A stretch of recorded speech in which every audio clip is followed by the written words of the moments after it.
Assalamualaikum warahmatullahi wabarakatuh.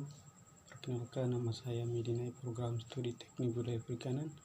Di sini saya akan menjelaskan tentang budidaya rumput laut. Sargassum sp merupakan jenis rumput laut yang paling melimpah dari kelompok alga coklat yang tersebar di perairan tropis termasuk di Indonesia.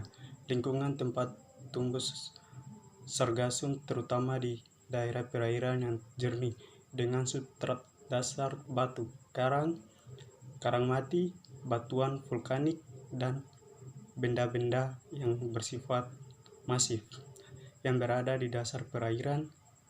Sargassum tumbuh di daerah intertidal, subtidal, sampai daerah tubir dengan ombak besar dan arus keras. Lokasi yang sesuai untuk budidaya rumput laut. Lokasi atau lahan budidaya rumput laut khususnya Eusema catoni baiknya memiliki sejumlah kriteria berikut ini. Pemilihan lokasi budidaya yang terlindungi dari hempasan ombak, memiliki pergerakan air yang cukup. Dasar perairan untuk budidaya rumput laut baiknya berupa karang berpasir. Ketika air laut mengalami surut terendah, lokasi budidaya masih terendah air 30 cm. Jarak pandang tidak kurang dari 5 meter secara horizontal. Suhu air berkisar antara 27-30 derajat Celcius. Salinitas pada lokasi budidaya adalah 30-35 dengan pH antara 7-9. Lokasi budidaya baiknya berada jauh dari lokasi sungai agar tidak terkontaminasi oleh pencemaran. Baiknya dipilih perairan yang secara alami tumbuhnya berbagai makro alga sebagai SP indikator. Pemilihan bibit.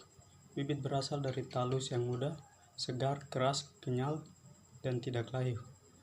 Berat bibit awal pada saat penanaman adalah berkisar 100 gram per ikat. Selama proses pengangkutan bibit, wajib disimpan di wadah yang terlindungi dari panas dan hujan. Tetap terjaga kelembapannya serta diletakkan secara baik. Budidaya rumput laut dengan metode longline. Alat dan bahan yang dibutuhkan: tali plastik dengan diameter 9 mm sebagai tali jangkar dan juga tali utama. Tali plastik dengan diameter 4 mm sebagai tali ris untuk menempel bibit. Tali rafia untuk mengikat bibit. Bibit rumput laut berkualitas. Botol plastik bekas bisa dipakai juga. Gabus untuk pelampung. Patok bambu atau kayu atau batu karang sebagai jangkarnya. Pisau, perahu. Prosedur pembuatan.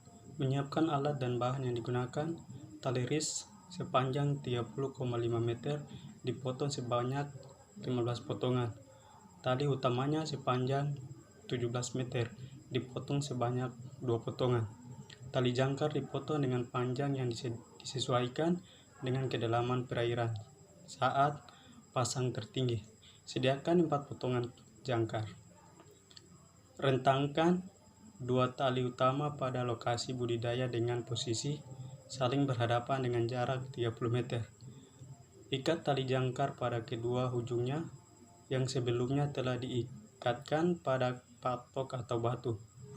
Pasanglah pelampung pada sudut-sudutnya. Bibit rumput laut yang sudah disediakan diikat menggunakan tali rafia. Berat masing-masing ikatan baiknya berkisar 100 gram. Setelah itu bibit dapat diikat dengan menggunakan tali ris. Jarak tiap ikatan bibit yang diikatkan pada tali ris adalah 25 cm. Setelah semua tali ris telah terisi oleh bibit, maka bibit tersebut bisa segera diangkut menuju lokasi budidaya. Tali risnya direntangkan, kemudian diangkat pada tali utama pada kedua ujungnya. Jarak ideal antara tali ris adalah 1 meter. Mengikat tali ris pada tali utama dapat disesuaikan sehingga jarak tanaman dari permukaan air berkisar 30-50 cm. Setelah tali ris diikat, maka ikatlah pelampung botol plastik atau gabus pada masing-masing gres, sejumlah 10 buah per meternya. Proses perawatan hingga panen. Penanaman: bersihkan tanaman dari endapan kotoran atau tumbuhan lainnya yang melekat pada rumput laut budidaya Anda. Menggantikan tanaman yang rusak dengan tanaman baru yang pertumbuhannya baik. Memperbaiki tali yang rusak, putus, atau jangkar yang tercabut. Panen rumput laut bisa dilakukan saat tanaman telah mencapai usia 45 hari pasca tanam. Panen dilakukan dengan cara mengangkat seluruh tanaman. Nantinya pelepasan tali ris bisa dilakukan di darat. Keunggulan budidaya dengan metode longline.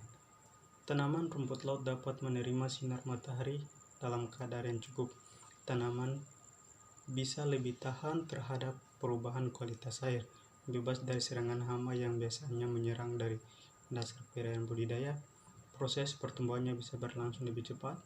Cara kerja serta biaya yang dikeluarkan lebih mudah dan terjangkau. Kualitas rumput laut yang dihasilkan baik. Sekian dan terima kasih.